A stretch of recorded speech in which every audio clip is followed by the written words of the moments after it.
As NASA and other organizations around the world are developing plans for manned missions to Mars and the Moon, scientists are also learning more about how spaceflight could affect the human body. A new study has found that Apollo astronauts who reached the Moon die more often from heart disease than astronauts who never made it to space or who only reached low Earth orbit.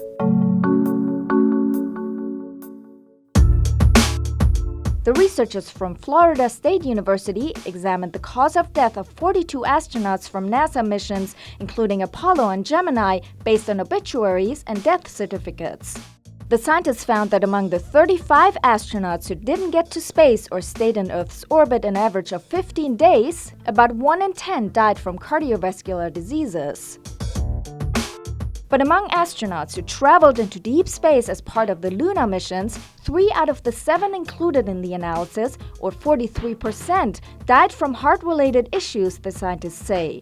Cardiovascular disease mortality among the Apollo lunar astronauts was 4 to 5 times higher than among non-flight and low Earth orbit astronauts they found.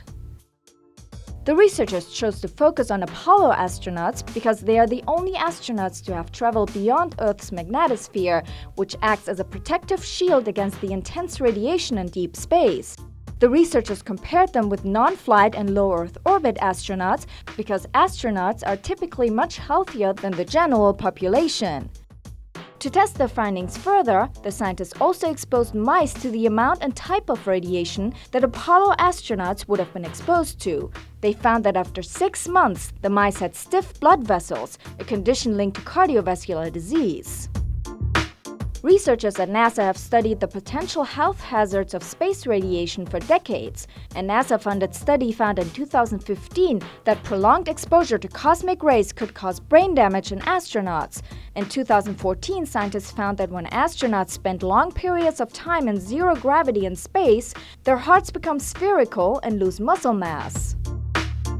The researchers from this latest study say they are now working with NASA to conduct additional studies on the cardiovascular health of the Apollo astronauts and find ways to counteract the effects of space radiation on humans.